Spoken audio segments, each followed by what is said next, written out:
Eto guys, kung makikita nyo, binabatak tayo guys no ng isang sabi na. So yan guys, makikita nyo, binabatak tayo guys no.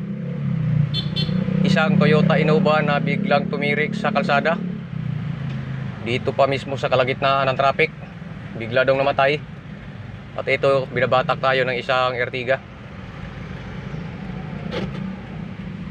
So dadalhin natin sa ating home base at doon natin siya kalikutin no. Doon natin hanapin kung anong naging problema niya, kung bakit siya biglang tumirik. So bagong mission na naman kay Carryworks. Alam natin basic lang ito no. At dito, pagkarating natin dito sa ating home base ay siyempre magte-testing agad tayo dahil malaki ang duda natin na nanirito yung problema. Dahil sa basic lang naman ito ay magpo-fuel test tayo muna no. Ignition na? Ignition. Okay, start. Ulit, start. Op. Mahina. Medyo mahina. At dito nga guys, dahil sa mahina daw yung presyo ng fuel, kaya agad-agad nating itataas itong ating sasakyan. Dahil yung pakay natin ngayon ay baba natin yung tangke dahil sa sigurado tayo na ang problema nito ay nandun lang sa loob no. So walang iba guys kundi yung ating fuel pump motor. Dahil sa medyo may edad na rin itong sasakyan na ito kaya malaki ang duda natin no. So dito kumuha tayo ng import. Ang ating tropa muna ang inassign natin dito na magkalas ng fuel tank dahil sa makikita nyo naman sa likod mamaya ay may dumarating na isang Nissan Navara at kailangan daw tayo ang tumira nun. So dito ay malapit nang maibaba ni tropa yung ating fuel tank at ilang minuto lang ang nakalipas ay eto na. So malapit nang maibaba yung ating pakay na pyesa na gagawin no. So ayan, pinagtulungan na ng isang tropa pa natin. So yan ang bubuksan natin ngayon guys. So bago yan ay siyempre lilinisin muna natin yung fuel tank dyan lang sa ibabaw para hindi pumasok yung mga alikabok doon sa itaas ng ating tangke, bunganga ng tangke. Tanggal.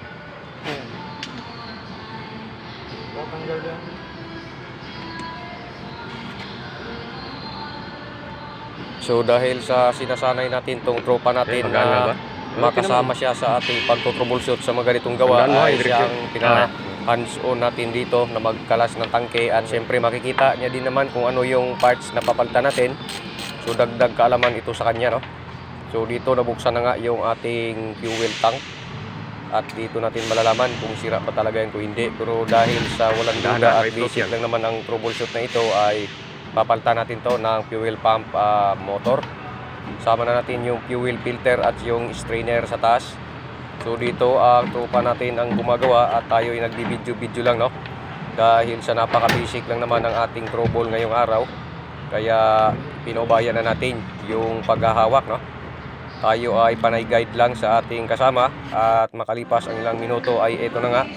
Na dismantle na natin yung ating fuel pump at saka yan yung motor na papalitan natin at saka fuel filter. At hindi nagtagal ay dumating agad yung ating panibagong pampalit na fuel pump motor at strainer. Matapos mabuo ay at pinakabit na ulit natin sa ating kasama na inassign dito para masubukan kung yun lang ba talaga ang problema at matsambahan natin yun no. So dito ay tayo taga-video lang, nanonood lang tayo sa ginagawa ng ating kasama dito. So dito tirahin natin yung mukha para makilala ninyo itong logong ito. So medyo gwapo pala to siya pagdating sa camera kaya ayan, January pa oh. Boys. Sa break master yan. Si Bruntoy. Ariga, break master. Matapos ang i-coating biruan at ito na, tanda ng isalpak yung ating fuel tank. At syempre may katulong din yan, hindi yan pwede mag-isa. Tayo ay taga-video lang talaga dito no, at taga-utos kung anong kanilang gagawin no. At yung isa lumapit yung nakapula para manggulo, kaya ang ginawa natin ay pinalayas natin para nang sa ganun ay makapag-concentrate itong ating mga kasama ditong naggagawa. So ayan, malapit nang maisalpak yung tangke. At dito, after natin maisalpak yung tangke, Carry works, pasok. Mahina na muna. Start! Wow!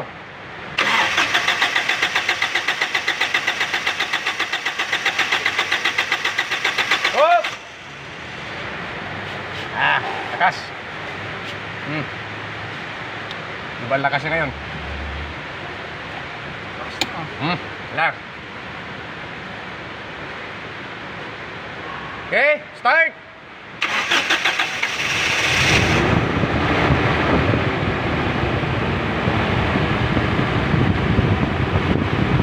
At dito dahil sa may tumalsik na gasolina nung ating tinisting ay siyempre pupunas-punasan natin yan guys, no, para mawala yung mga tilamsik sa gilid-gilid.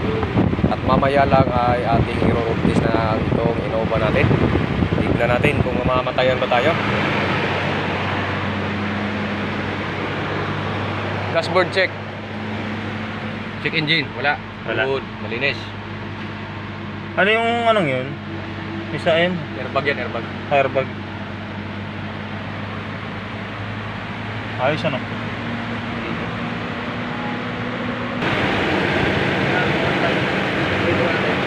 Off. Start ulit.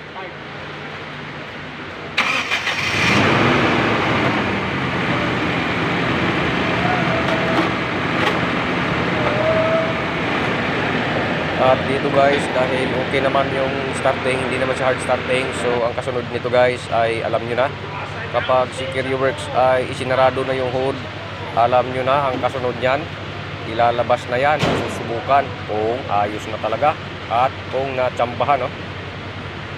At siyempre paatras tayo na nakauna yung likod dahil itatakbo na natin at subukan natin kung all goods na ba. Makalipas lang ang ilang minuto, andito na tayo, nagro-road test na tayo guys, no? So isang maulang hapon po, dahan-dahan lang takbo natin dito, baka tayo ay mabulandos. So far so good, okay naman yung Innova natin, no? At syempre, ang ating sparring partner, ito po, shout out sa iyo Ian, good job ka for today's video. So hanggang dito na lang muna guys, sana may natutunan po kayo, maraming salamat po muli sa inyong panonood.